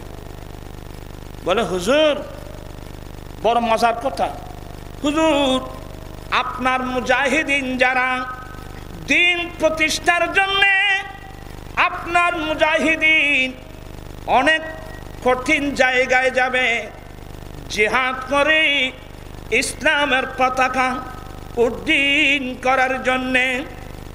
তো হুজুর এটা তো আরবস্থান, এখানে পানির অভাব। তো হুজুর আমি যদি আপনার দরবারে থাকি, আপনার কোনো মুজাহিদিন যুদ্ধের মাঠে গিয়ে যদি পানির জন্য আকড়া পড়ে বেঁচে যায়, পানির জন্য যদি বেঁচে যায়, তো হুজুরা ওই সময় আমি হুদুদ পাখি আকাশে উড়াল দেব। আমি আকাশ উপর দিক থেকে একটু যদি আমি ঘুরে আসি, আমি বুঝতে পারবো, জানবো, দেখব কোন জায়গায় পানি আছে।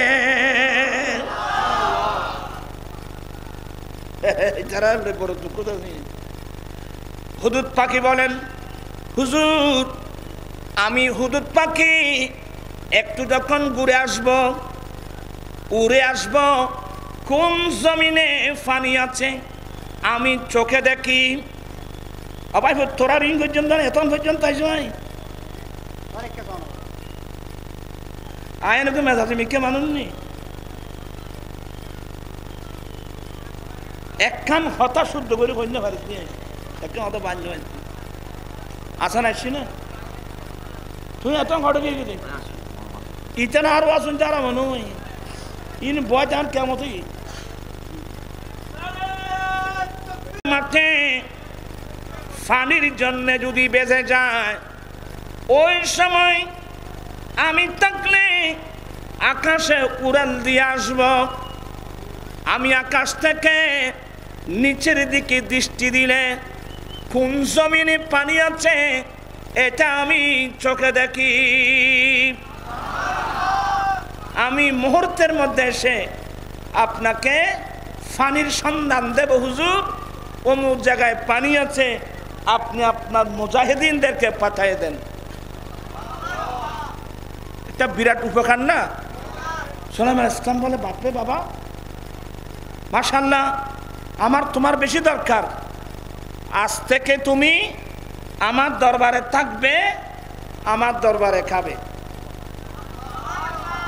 এখন আজ থেকে ওই সুলাইমান আলাইহিস সালামের দরবারে, বাদশার দরবারে হুদুদ পাখির দাম বেড়ে গেল। হুদুদ পাখির দাম বেড়ে গেল। তো বাদশার দরবারে একজনের দাম বাড়লে আবার আর হুদুন আছে দেই না পারে, তো হুদুদ গুণ এবার দাম কিনলে বাইটু আছে না? তো এই হুদুদ পাখির এগুলো সব তামাশাগুলো দেখছিল ওই খাওয়া কাক। এটা উদ্দিকি খালায় আর তোর আরো বেশি খালা ভিতরে। কাক বলে হুজুর, বলে কিরে, কারণ আল্লাহ সুলাইমান ইসলামকে ফাঁকিদের ভাষা জানিয়ে দিয়েছেন, আপনার এগুলো মেমোরিতে রাখবেন বাবা। কাক বলে হুজুর, বলে কিরে, বলে হুজুর এই যে হুদুদ পাখি আপনাকে বললো আকাশে উড়াল দিলে আকাশ থেকে কোন জমিনে পানি আছে চোখে দেখে, এটা একটা দাহা মিথ্যা কথা হুজুর। মিথ্যা কথা? এই হুদুদ, মিথ্যা বলার জন্য লোক আর তালাশ করে পাস নাই। এই নবীর সাথে মিথ্যা, মার মাইটা একবার করতেছি দেখুন, নবীর কাছে মিথ্যা, বাদশার সাথে মিথ্যা। হুজুর এই যে হুদুদ পাখি বলল আপনার মুজাহিদিনরা যুদ্ধের মাঠে গেলে কোথাও যদি ফানির জন্য বেঁচে যায়, এ ফাঁকি আকাশ থেকে উড়াল দিয়ে আসলে আকাশ থেকে কোন জমিনে পানি আছে সেগুলো দেখে। এগুলো একেবারে ডাহা মিথ্যা কথা। মিথ্যা কথা বলে? হ্যাঁ। তো সুলাইমান ইসলাম উনি নবী না বাবা? উনি কত বড় বাদশা, নবী না? বলে এ খাক, এ হুদুদ পাখি যে আমাকে মিথ্যা বলছে, এর পিছনে তোর কাছে কোনো দলিল ডকুমেন্ট আছে? আপনারা খুব মনোযোগ কিন্তু। সুলাইমান ইসলাম বলেন এ কাক, হুদুদ পাখি যে আমাকে মিথ্যা বলছে, এর পিছনে তোমার কোনো দলিল ডকুমেন্ট আছে? তো কাক বলতেছে হুজুর আমি কি দলিল ডকুমেন্ট ছাড়া কথা বলি? ও বাদিনে খাওয়ার তো কি আছে ভাই, বুঝছে না? মাথা কাকের কাছেও দলিল আছে। সব যায় না। এখন আমি যখন বলবো কাকের যুক্তি, সবাই হায়রান হয়ে যাবেন। এই যুক্তি কিভাবে খণ্ডন করবেন আমার ভাইয়েরা? আচ্ছা তুমি দলিল, উদুদ পাখি একেবারে চুপচাপ। এ কাক, উদুদ পাখি দিয়ে মিথ্যা বলছে, এর পিছনে তোমার দলিল ডকুমেন্ট কি আছে তুমি পেশ করো। বলো হুজুর আমার ডকুমেন্ট হলো, যুক্তি হলো, অনেক সময় অনেক মানুষ আছে জমিনে ফাঁকি শিকার করার জন্য জাল বসা। তোমরা স্কুল কলেজের ছাত্ররা মনোযোগ সহকারে শুনবা। অনেক সময় হুজুর ফাঁকি শিকারে কিছু আছে না, যারা ফাঁকি শিকার করে, বলে হুজুর অনেক সময় শিকারীরা, ওই যে ফাঁকি শিকারী যারা আছে ওরা ফাঁকি শিকার করার জন্য জাল বসা। তো সুলাইমান ইসলাম বলে এটা তো সত্য। বলে হুজুর তাহলে আমার প্রথম কথাটা সত্য হলো? বলে হ্যাঁ। বলে দ্বিতীয় কথা, হুজুর আমি চোখে দেখেছি ওই শিকারীদের জালের মধ্যে এই হুদুদ পাখি আটকা পড়তে। কত বুঝা ভাল না? শিকারীরা যে ফাঁকি শিকার করে জাল বসায়, সে জালের মধ্যে হুদুদ পাখি আটকা পড়তে আমি নিজের চোখে দেখছি। সুলাইমান ইসলাম বলেন এটাও ঠিক। হুজুর দুটোটা ঠিক? বলে হ্যাঁ দুটোটা ঠিক। বলে ফাঁকি শিকার করার জন্যে মানুষ জমিনের মধ্যে জাল বসায়। সুলাইমান ইসলাম বলেন এটাও ঠিক। দ্বিতীয় নম্বর, ওই জালের মধ্যে আমি কাক অনেকবার দেখেছি, এই হুদুদ পাখির মতো পাখি সেই জালের মধ্যে আটকা পড়তে। সুলাইমান ইসলাম বলেন এটাও ঠিক। তাহলে হুজুর দুটোটা ঠিক? বলে হ্যাঁ দুটোটা ঠিক। হুজুর প্রমাণ হয়ে গেল হুদুদ পাখি শিকারীদের জালের মধ্যে বাঁচলো কেন? হুদুদ পাখি শিকারীদের জালে আটকা পড়লো কেন? তাহলে বোঝা গেল হুদুদ পাখির চোখে ওই জাল দেখে নাই। আয় আদে বেকুলে প্রতিদিন আর হতাই না যে কিনলে না নিজেও টান না পাই। বলতে চাচ্ছিলাম যে যে হুজুর যে চোখে শিকারীদের জাল দেখে না, কারণ এই ফাঁকি জালের মধ্যে বাঁচলো কেন? আপনিই তো স্বীকার করলেন অনেক সময় হুদুদ পাখি শিকারীদের জালের মধ্যে আটকে পড়া। তাহলে আটকা যখন পড়লো তাহলে বোঝা গেল এই হুদুদ পাখি শিকারীদের জাল চোখে দেখে নাই। তো হুজুর আপনি বিচার করুন, যেই চোখে শিকারীদের জাল দেখে না ওই চোখে আকাশ থেকে পানি কিভাবে দেখবে? যুক্তি আছে? এই যুক্তি বলিনি বোধ খাওয়ারও বড় যুক্তিবাদী হুজুর বলতো, ইন্টারন্যাশনাল যুক্তিবাদী। সোলাইমান ইসলাম আপনারা হাসবেন না, স্কুলের ছাত্র, কলেজের ছাত্র, ইউনিভার্সিটির ছাত্র, এগুলো তোমার কলেজের মধ্যে সাবজেক্ট পাবে না, এগুলো মুস্তাফার দরওয়াজায় পাওয়া যায়। এগুলো শোনো। হুদুদ পাখি চুপচাপ। সোলাইমান ইসলাম বলেন, আরে বাবা এটা তো একটা যুক্তি, এটা তো আর ফেলে দেওয়ার মতো যুক্তি না, কথা তো সত্য। এটাকে মন্তেকের ভাষায় বলে সগরা কোবরা মিলিয়ে নতিজা বের করা। তা আপনার সগরা কোবরা বুঝবেন না, বাজক, বাহ্য, বাকফল, বাকশেষ, এগুলো তো বুঝবেন। এই এনে যে বুঝো বাধ্য। এই হুদুদ হুজুর, আরে আসলে তো কাকে তো আমাকে একটা যে যুক্তি দিল এটা তো আর ফেলে দেওয়ার মতো যুক্তি না। তো খাকের যুক্তিগুলো খণ্ডন করার তোমার কাছে কোনো দলিল আছে? হুদুদ ফাঁকি বলেন, হুজুর আপনি যদি দয়া করেন, দোয়া করেন, এই কাকের যুক্তি খণ্ডন করা এটা হুদুদ পাখির একটা মুখের বাতাস মাত্র।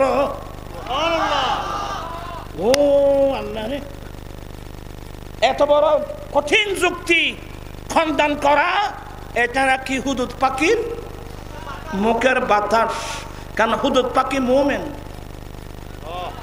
হুদুদ পাখি মুমিন। তো হুদুদ পাখি কি বলতেছে? উত্তর দাও, তুমি উত্তর দাও। বলে হুজুর আমি হলাম মুমিন, এ খাওয়াইতে বেঈমান। আপনারা প্রথম এলজাম শুনেন, হাসবেন না। হুজুর আমি হলাম মুমিন, কাক হলো বেঈমান। তো এটা তো সহজে মানুষ গ্রহণ করবে না। বলে হুজুর ঈমানের মসলা বেঈমান কোনোদিন বুঝবে না। এবার পয়েন্টে পয়েন্টে আসতেছে, হুজুর আমি হলাম মুমিন, এ কাক হলো কি বেঈমান। ঈমানের মসলা বেঈমান কোনোদিন বুঝবে না। বলে এটা তো ঠিক, ঈমানের মসলা তো। আরে বর্তমান ঈমানের মসলা অনেক মৌলবীরা পর্যন্ত বুঝতেছে না। আয় হইলি ব্যক্তি না, আর আয় হবে ভাই। আমি কাউকে এগুলো বলার দরকার নেই, এটা নসিবের মামলা, এটা যার যার নসিবের মামলা। লা ইউসিবানা ইল্লা মা কাতাবাল্লাহু লানা। হুজুর আমি হলাম মুমিন, এ কাক হলো কি বেঈমান। বেঈমান কোনোদিন ঈমানের মসলা বুঝবে না। বলো হুজুর তুমি একটু খুলে বলো না। বলো হুজুর আমি একটু খুলে বলছি। হুজুর যারা মুমিন ঈমানদার, যারা যে সমস্ত বিষয়ের উপর ঈমান আনতে হয় ওই বিষয়ের মধ্যে একটা মসলার নাম হলো ওয়াল কদরি খায়রিহি ওয়া শাররিহি, তকদিরের উপর ঈমান আনা। এবার একটু একটু বুঝে আসবে। ঈমানদার, ঈমানদার যে সমস্ত বিষয়ের উপর ঈমান রাখে ঈমানদার, সপ্ত ঈমান। ওয়াল কদরি খায়রিহি আমানতু বিল্লাহি, আমানতু বিল্লাহি ওয়া মালাইকাতিহি ওয়া কুতুবিহি ওয়া রুসুলিহি ওয়াল ইয়াউমিল আখিরি ওয়াল কদরি খায়রিহি ওয়া শাররিহি মিনাল্লাহি তাআলা ওয়াল বা'সি বাদাল মাউত। সপ্ত ঈমানের একটা হলো তকদিরের ভালো মন্দের উপর কি করা, তকদিরের উপর ঈমান রাখতে হবে। আমার রাসূল হযরত আব্দুল্লাহ ইবনে উমর বলছেন, কোন মানুষ যদি তকদিরকে অস্বীকার করে, কোন মানুষ তকদিরকে অস্বীকার করে আর সবগুলো ঠিক আছে, শুধু তকদিরকেও বিশ্বাস করলো, সে উহুদ পাহাড় বরাবর সম্পদ আল্লাহ রাস্তায় দান করলেও এই দান আল্লাহর দরবারে কবুল হবে না। তকদিরকে কি করতে হবে? হুজুর তকদিরের উপর ঈমান আনা, হ্যাঁ এটা তো বুঝলাম, তুমি একটা আরো খুলে বলো। বলো হুজুর, এবার খোলা মেলা খোলাবারে বলছি। হুজুর আমরা আকাশ উড়াল দিলে কোন জমিনে পানি আছে এটা আমরা চোখে দেখি। কোন জমিনে পানি আছে আমরা চোখে দেখি। আবার শিকারীরা আমাদেরকে বাঁচানোর জন্যে যে জমিনের মধ্যে জাল বসায়, হুজুর আমরা জালও চোখে দেখি।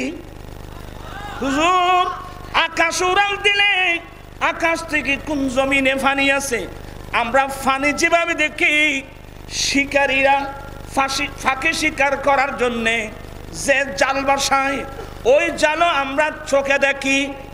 হুজুর কিন্তু আমার জীবনে একটি মাত্র জাল, আমার লাইফে আমার জীবনে একটি মাত্র জাল আমার চোখে পড়বে না, যেই জালের মধ্যে আটকা পড়া আমার তকদিরে লেখা হয়ে গেছে।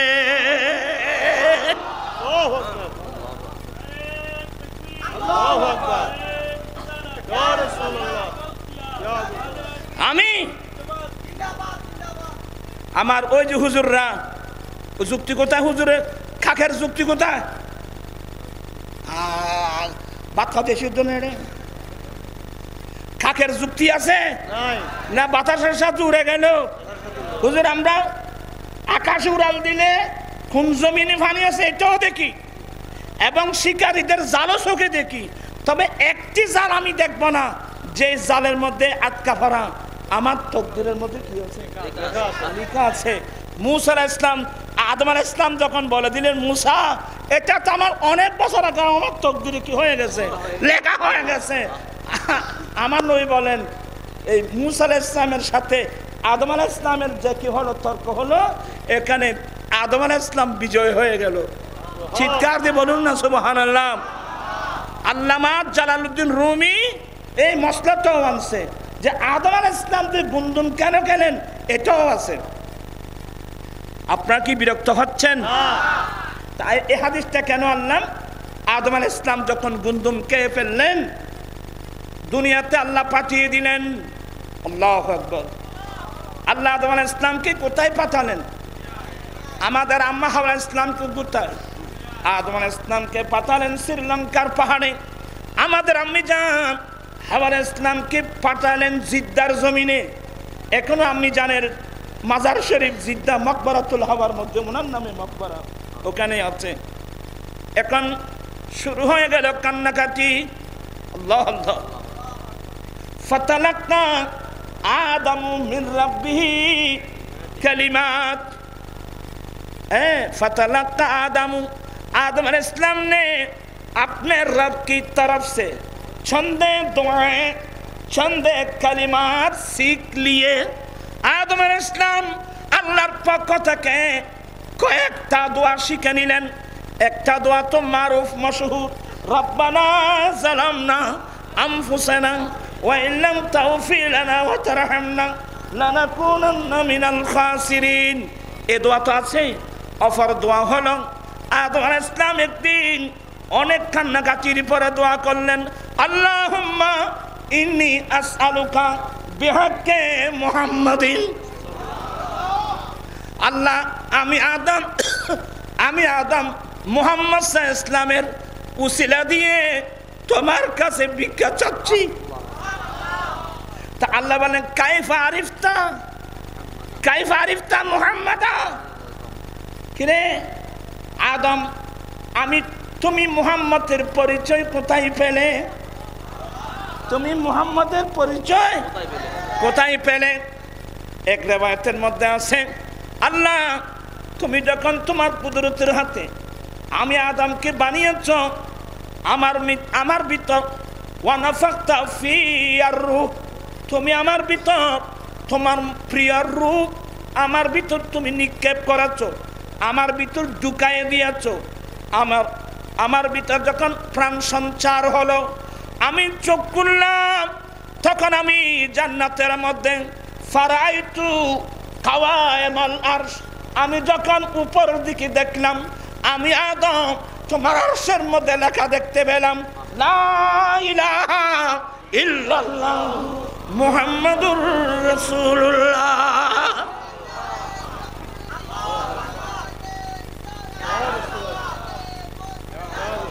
আল্লাহ আল্লাহ আমি আদম তোমার নামের পাশে মুহাম্মদ সাল্লাল্লাহু আলাইহি সাল্লামের নাম যখন লেখা দেখতে পেলাম, তখন আমি চিন্তা করলাম, তোমার সৃষ্টি জগতের মধ্যে তিনি তোমার সবচেয়ে বড় প্রিয়। আল্লাহ তোমার সৃষ্টির মধ্যে ইনি তোমার সবচেয়ে বড় প্রিয়। তোমার বড় প্রিয় না হলে তোমার নামের সাথে এই নবীর নাম কোনোদিন তুমি লিখতে না। আমার আল্লাহ বলেন, আদম তুমি ঠিকই বলছো, সে আমার প্রিয়। শুধু প্রিয় না, লওলা মুহাম্মদ, মুহাম্মদ না হলে লামা খলাকতুকা, আমি তোমাকে সৃষ্টি করতাম না, আমি আরশ সৃষ্টি করতাম না, আমি লৌহ সৃষ্টি করতাম না, আমি আরশ কুরসি লৌহ কলম আমি কিছুই সৃষ্টি করতাম না। লাউলা কালামা খালাকতুল জান্নাহ, লাউলা কালামা খালাকতুস সামা, আমি জান্নাত সৃষ্টি করতাম না, আমি কিছুই সৃষ্টি করতাম না। আমার আলা হযরত বলছেন যে সাল্লি আলা রাসূলিনা সাল্লি আলা মুহাম্মাদিন সাল্লি আলা হাবিবিনা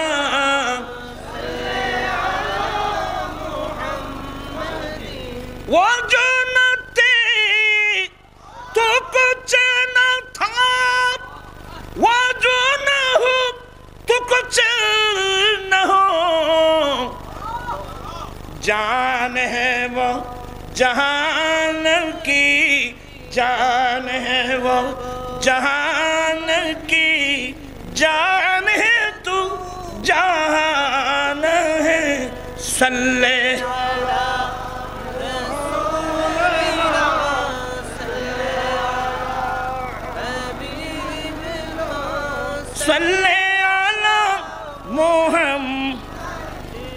আমি আর আপনাদেরকে কষ্ট দেব না। এগুলো একটা আটলান্টিক একটা মহাসাগর, ये वो दरिया है जिसका कोई किनारा नहीं। তবে শিকার জন্য আসতে হবে, মনোযোগ সহকারে শুনতে হবে, বুঝতে হবে, শিকার জন্য আসতে হবে, আমলের জন্য আসতে হবে। আমরা তো মাহফিলে যাই শুধু একটু কান্তা সুখ করার জন্য। এগুলো অনেক কঠিন আলোচনা। আমি যে আয়াতে কারিমা পড়েছি সে আয়াতে কারিমা ওখানে থেকে গেল। অনুরোধ জানাবো, আমরা যারা মুমিন, আমাদের জন্য সবচেয়ে বড় সম্পদ 1 নম্বর ঈমান, 2 নম্বর ইলমে দ্বীন, শরীয়তের ইলম, তরিকতের ইলম, হাকিকতের ইলম, মারফতের ইলম, ইলমে দ্বীন। এই দুটোটা হলো আমাদের জন্য সবচেয়ে বড় সম্পদ। আমি আপনাদেরকে অনুরোধ জানাবো, ঈমানের উপর অটল থাকবেন, ঈমানের উপর মজবুত থাকবেন। আমলে যে ত্রুটি আছে এগুলোকে সংশোধন করা দরকার আছে। তো আমি দুইটা নিয়ে আজকে 15 বছর আন্দোলন, একটা হলো মাদকের বিরুদ্ধে আর একটা হলো যৌতুকের বিরুদ্ধে। এগুলো আমার নবীর বাগান থেকে এগুলোকে তাড়াতে হবে কিনা, 2 হাত উঠাই বলতে হবে তাড়াতে হবে কিনা।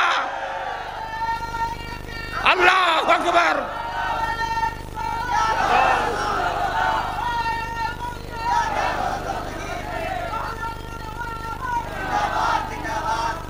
আজকে 15 বছর যৌতুকের বিরুদ্ধে আন্দোলন করছি। এটা আমার কাজ ছিল না, এটা কাজ ছিল এই দেশের মন্ত্রী মিনিস্টার যারা, তাদের। আমার মানবতা আমাকে বাধ্য করছে। আমার রাসবিয়া নুরিয়া কমিটি গঠন করে সবাইকে নিয়ে।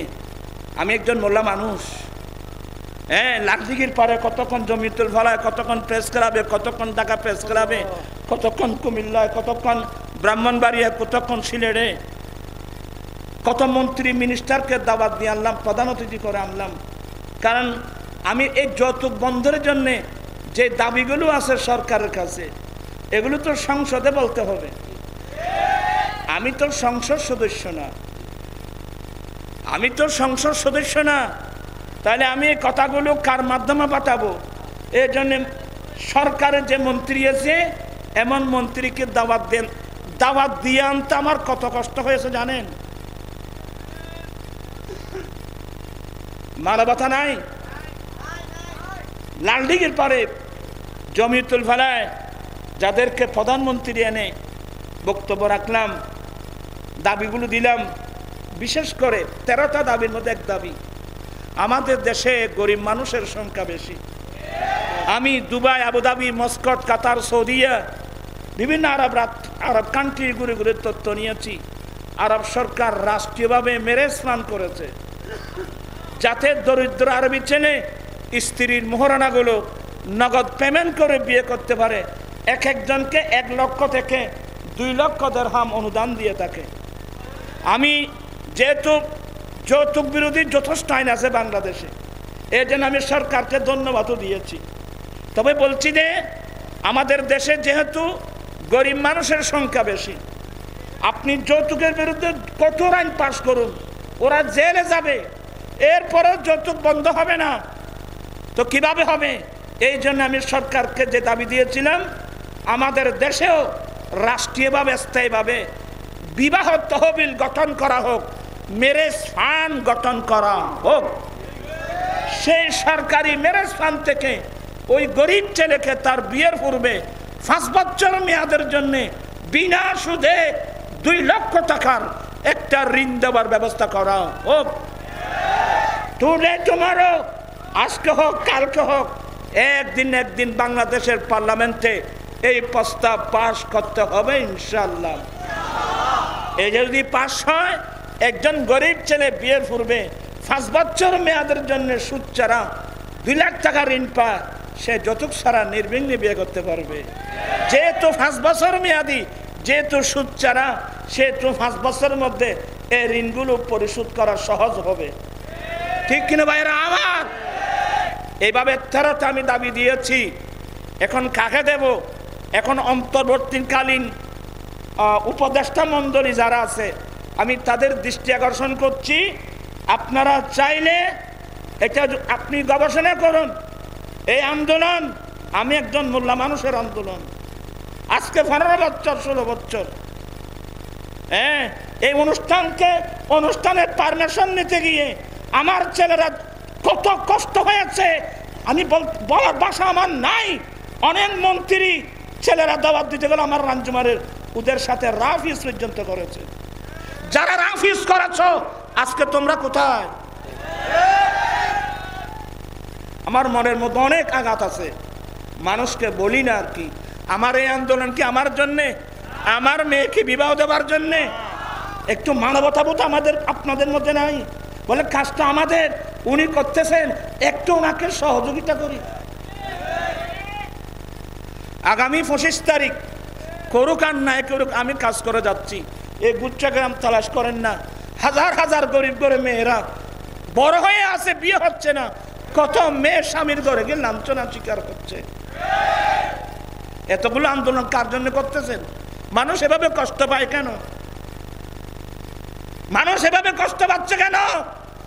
কিয়ামতের মাঠে জর্রা জর্রা আল্লাহর কাছে হিসাব দিতে হবে।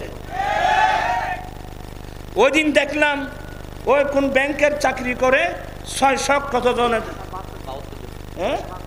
672 জনকে চাকরি থেকে কি করে দিল। আমি উপদেষ্টা মণ্ডলীর দৃষ্টি আকর্ষণ করছি, এই ছেলেগুলো আপনাদের কি দোষ করলো? আপনারা তো ক্ষমতায় আসছেন, বসে আছে, আপনাদের উচিত ছিল যাদের চাকরি নেই তাদেরকেও চাকরির ব্যবস্থা করা। যে ছেলের চাকরি আছে এগুলোকে আপনি বরখাস্ত করলেন কেন? আল্লাহর কাছে জবাবদিহি করতে হবে। গরিবের পেটে লাথি মারলেন কেন? আল্লাহর কাছে জবাবদিহি করতে হবে।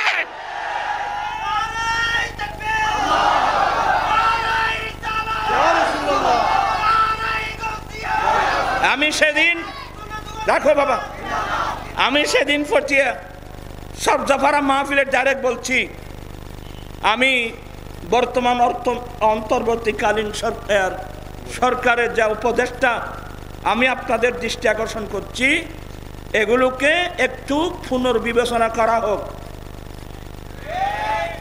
আপনারা যে এদেরকে যারা চাকরি থেকে বাদ দিয়েছেন, এদেরকে পুনর্বিবেচনা করে এদেরকে চাকরিতে বহাল করা হোক। এদের দোষটা কি? আপনারা কেন এদেরকে বাদ দিলেন? এই গরিব মানুষ, এই ছেলেরা সবাই শিক্ষিত লোক, আপনি শিক্ষিত লোকের মানুষের মধ্যে আপনি কে মানলেন? আমি পুনর্বিবেচনার জন্য অনুরোধ জানাচ্ছি। আমি এখনো কিন্তু আন্দোলনে যাই নাই, একটু অপেক্ষা করুন, ইনশাল্লাহ সুন্নি জনতা ঐক্যবদ্ধ, এখন সুন্নি জনতা ঐক্যবদ্ধ, ঠিক কিনা সবাই বলো ঠিক কিনা? আমরা অচিরেই, আমরা রাজনীতি করি না, এখানে রাজনীতি নেই, আছে দুর্নীতি।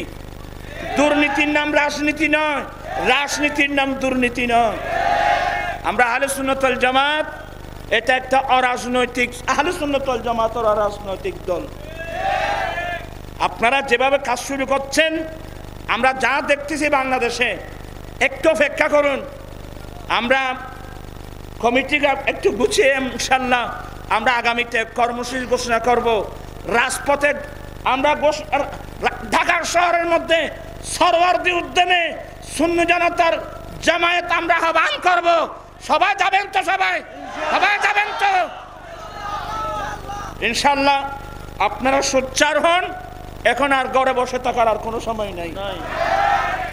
এখন জুলুম তো চলতেছে, অন্যায় চলতেছে, ব্যভিচার চলতেছে। আমি কারো ব্যক্তিগত কাউকে আক্রমণ করে তো আমার অভ্যাস নেই।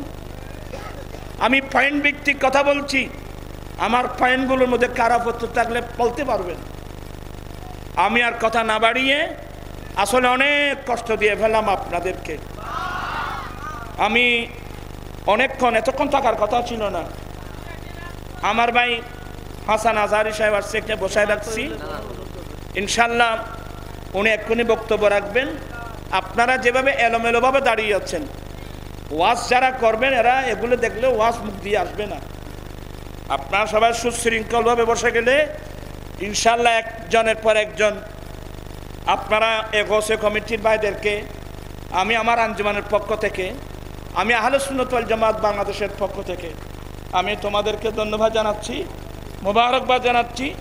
জাতিকে এই মুহূর্তের মধ্যে একটা চমৎকার মাহফিল তোমরা উপহার দিয়েছ। আল্লাহ আপনাদের এই খেদমত, কষ্ট, মেহনতকে আল্লাহ কবুল করুন। আল্লাহুম্মা আমিন।